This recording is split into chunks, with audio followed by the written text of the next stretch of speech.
I'm going to reintroduce myself as a formality.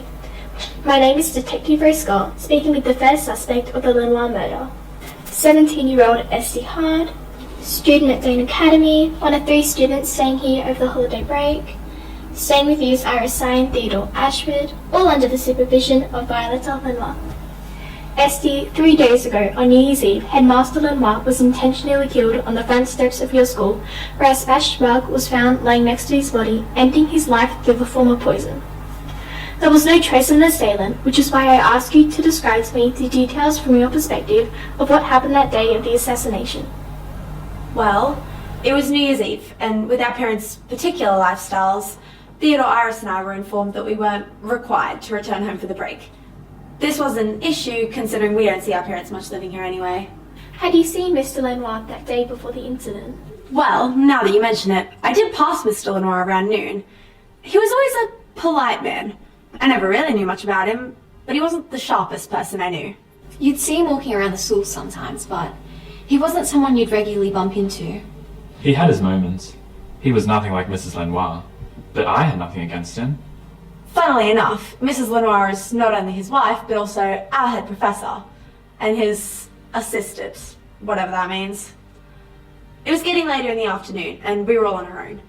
That wasn't unusual either. Theodore, Iris and I aren't the closest of friends. I'm not sure what they had planned, but I had intended to sneak into town later that day to meet up with some friends, to celebrate the new year. Except that never happened. Mid-afternoon, Mrs. Lenoir pulled Theodore outside and began yelling at him. Iris and I found ourselves watching them from a distance. We were far enough away they couldn't see us, but we weren't close enough to hear anything. We couldn't distinguish what the yelling was about. It had been a pretty normal Sunday for myself as well. Are you friends with either Esty or Theodore? I've only moved here a few months ago, and I'm not particularly close with anyone here or know anyone living in the area. But no, I wouldn't consider myself friends with them.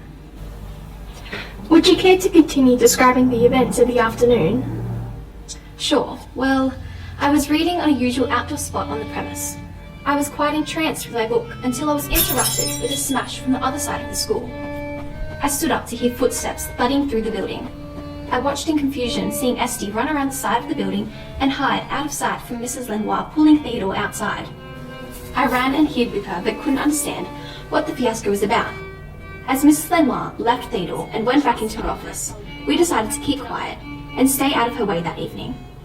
We all returned back to our rooms and weren't interrupted until later that night when Mrs. Lenoir found Mr. Lenoir's body. Mrs. Lenoir never liked me. Actually, come to think of it, she never liked any of her students. I hadn't planned to do anything of note that afternoon. However, I was talking to Esty from my window when we were interrupted by a loud shatter. It sounded like it came from the front of the school. I headed through the hallway and peeked inside the slightly ajar office door.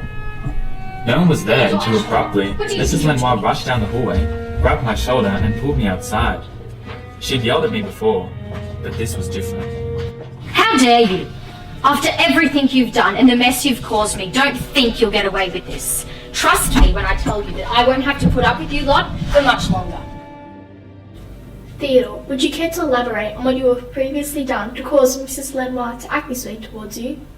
Oh, that wouldn't be of any use to this investigation. Well, if you've got something to tell me, it would really help your situation.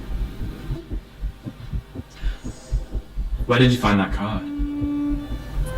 This card was located in Mr. Lenoir's left pocket at the time of his death. We had nothing to do with his murder. How'd it get there?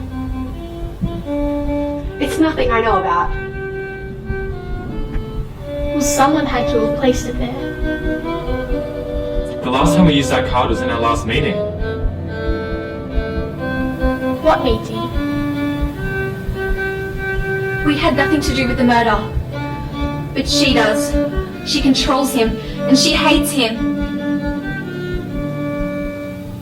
What meeting? The children had their own little club, what I would call a gambling society. With the positions their parents held, it would have caused unwelcomed publicity.